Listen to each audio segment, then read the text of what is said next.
No programa anterior, conversamos com a doutora Cláudia sobre os hormônios, a interferência deles no processo de emagrecimento e vamos dar continuidade falando sobre metabolismo, algumas causas de compulsão alimentar e menopausa. Doutora Cláudia, seja bem-vinda novamente, a gente vai continuar falando sobre o emagrecimento, porém nós vamos começar com o metabolismo. A gente escuta muito, principalmente as mulheres falando: eu não consigo emagrecer porque meu metabolismo é lento. Isso é verdade? É muito importante a gente lembrar que a obesidade ela é multifatorial. Então não é só o metabolismo que influencia em relação à perda de peso. São vários fatores, mas o metabolismo é um deles sim. E a gente consegue mensurar esse metabolismo através de contas ou através de alguns exames, por exemplo, da bioimpedância. É muito importante a gente não esquecer que o metabolismo está muito relacionado a essa proporção de gordura e músculo e principalmente na quantidade de músculo que você tem. Porque o músculo, para ele sobreviver, mesmo em repouso, ele gasta muito mais energia do que a gordura. E o metabolismo ele é baseado justamente nesta energia que você precisa para manter o seu corpo 24 horas em repouso. Mas existe algo mais a ser feito para regular esse metabolismo? Porque eu já vi que musculação é uma das soluções. É a principal delas. É a principal? Ou seja, uma mudança de hábito, né? Uma alimentação saudável é imprescindível. Você manter o seu corpo dentro de um peso saudável. Mas olha, tem que ter um músculo dentro daquilo que é ideal para você. Mas através de alguns exames a gente consegue definir hoje com a sua idade, com a sua altura, qual que é o peso ideal e qual que é a proporção de gordura e de músculo. Então o melhor que você pode fazer para alimentar seu metabolismo é ter um músculo saudável. Para ter um músculo saudável, academia, uma alimentação, trabalhar com esse músculo, alimentar esse músculo uma proteína de alto valor biológico, né? Descansar este músculo. Às vezes tem pessoas que malham várias vezes o mesmo músculo, poxa, não está dando resultado, mas espera aí, tem que alimentar, tem que descansar, né? E tem que trabalhar o músculo, malhar. Doutora Cláudia, e em relação aos remédios para emagrecer? A gente escuta falar que após você parar de tomar esses medicamentos, você pode ter um efeito rebote e muitas vezes ganhar até mais peso que antes. Isso acontece? Isso acontece, é comum e é uma queixa do paciente frequentemente. Olha, eu já fiz várias dietas, já usei vários medicamentos, perdi peso, mas eu ganhei para mais. Alguns medicamentos, realmente, a gente espera esse efeito rebote, principalmente os derivados da anfetamina. Agora, uma coisa que acontece com muita frequência é quando você faz uma dieta e essa dieta você perde também muito músculo, perde gordura associada, diminui o metabolismo basal e aí você passa por um momento que você está comendo exatamente o que você estava comendo antes, mas você já não tem mais aquela facilidade de perder peso como você estava perdendo antes. E em relação a essa medicação, então seria indicado a retirada aos poucos, assim como a dieta ir acrescentando e aumentando o valor calórico. Seria isso para diminuir então esse efeito rebote?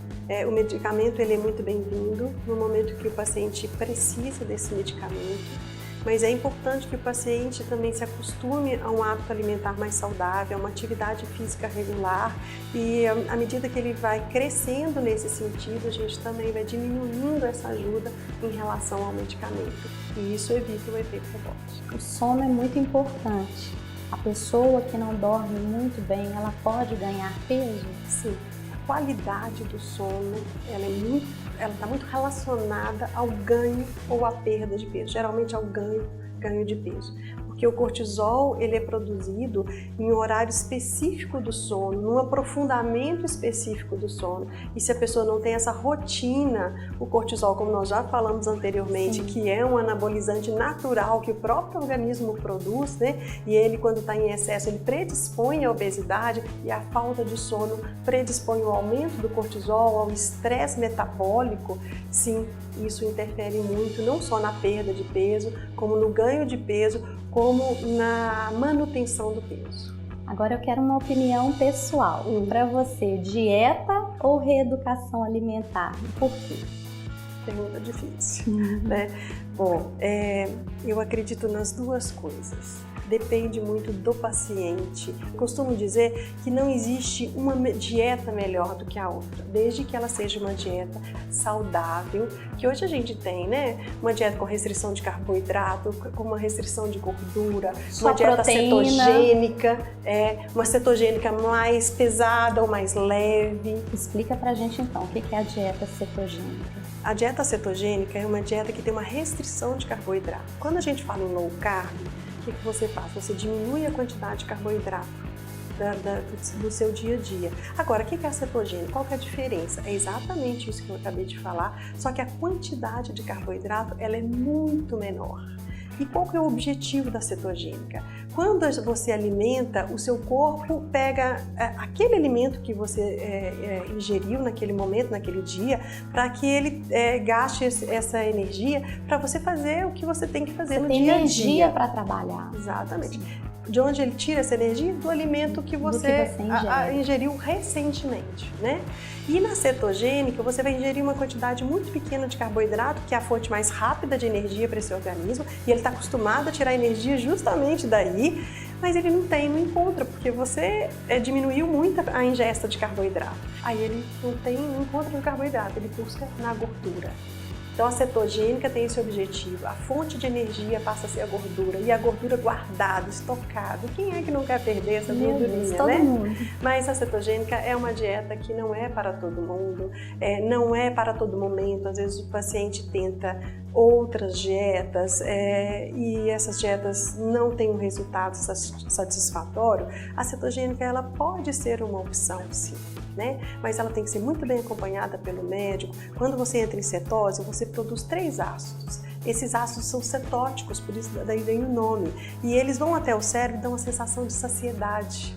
Mas eles também têm outras funções. O paciente começa a eliminar muito, urinar mais, porque ele elimina o excesso de sódio pela urina, pode ter uma hipotensão postural, pode ter um desequilíbrio hidroeletrolítico. Então tudo isso é pensado, o paciente às vezes não percebe, mas tudo isso é pensado, calculado pelo médico. Então a dieta tem que ser muito bem acompanhada.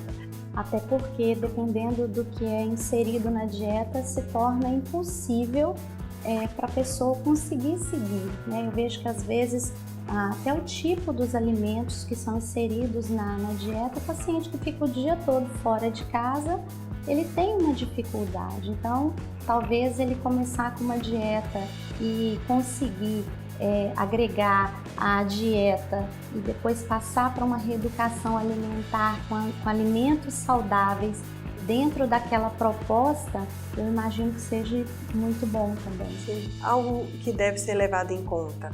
Essas dietas mais radicais, essas dietas elas têm um período, cada dieta, e para cada paciente, dependendo do objetivo, dependendo do momento metabólico que o paciente se encontra. Feita com acompanhamento. Né? Feita com acompanhamento. Sim. Ela vem em bom momento, ela é saudável para aquele paciente. O resultado também esperado é um resultado que vem às vezes mais rápido, mas ela tem um tempo. A dieta radical ela diminui muito o metabolismo, às vezes o paciente perde muito músculo associado à gordura e isso só piora a composição corporal desse paciente. Então ela é bem-vinda sim, mas tem que ser muito bem analisada e lembrar que ela tem um tempo restrito. Porque às vezes o paciente vai, começa e não volta mais ao médico, permanece fazendo aquela dieta sem acompanhamento. Não pode. Hoje a gente tem acompanhado demais as pessoas que têm buscado um padrão que não é um padrão saudável, mas muitas vezes imposto pela própria sociedade. Como você enfrenta isso no consultório? Eu imagino que cada dia as pessoas mais jovens, principalmente as meninas, chegam e falam: eu quero ter o corpo igual de tal pessoa. Como é isso?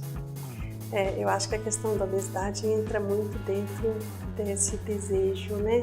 Da ilusão, da fantasia, e às vezes no consultório a gente tem que puxar o paciente para a realidade e para aquilo que é saudável, né?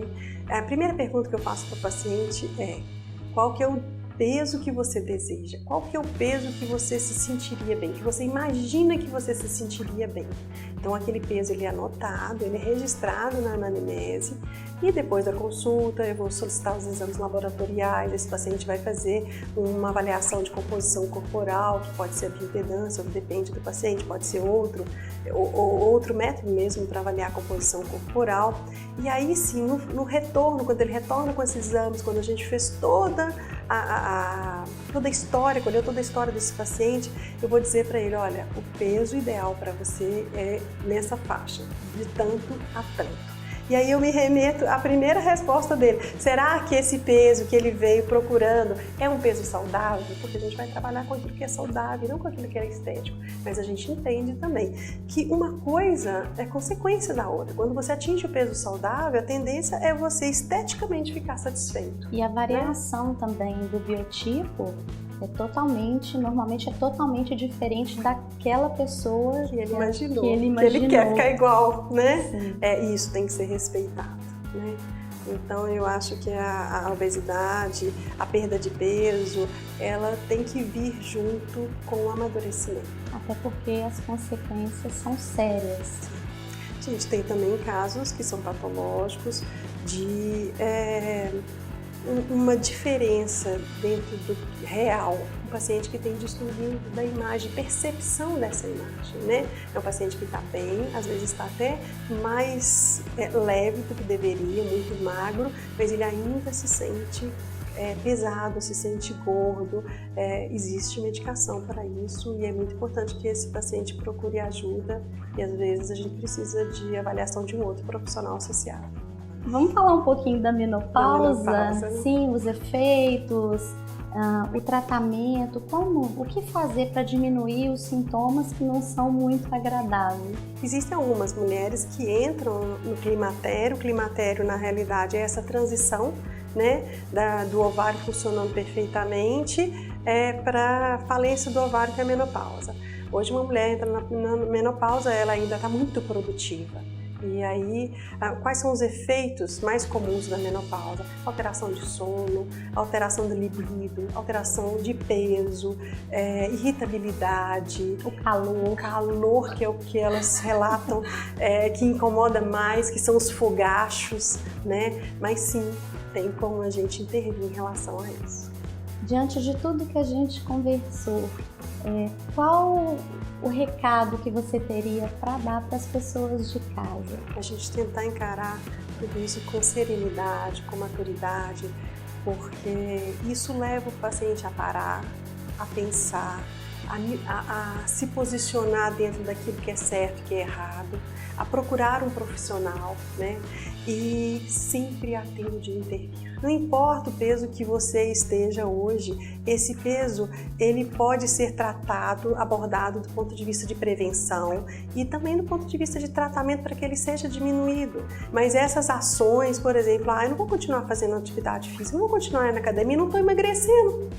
Não vou continuar fazendo uma reeducação alimentar porque eu queria ter perdido 10 quilos e só perdi 3, só perdi 5, né?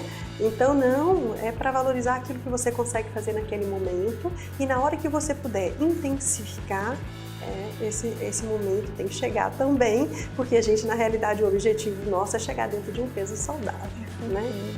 Eu queria agradecer demais a sua participação, foi muito bom, eu tenho certeza que todo mundo de casa gostou, a gente conseguiu tirar muitas dúvidas, mas o assunto é muito amplo, então eu espero poder contar com você numa outra oportunidade. Foi um prazer, eu agradeço o convite e virei com prazer. Você de casa, visite o nosso canal no YouTube Você Sempre Linda. Lá você encontra todas as entrevistas que foram ao ar até hoje e poderá interagir com o nosso convidado enviando para o WhatsApp abaixo a sua pergunta. A resposta será nos próximos programas. Obrigada pela sua companhia e nos vemos no próximo sábado, 1h15 da tarde. Até lá!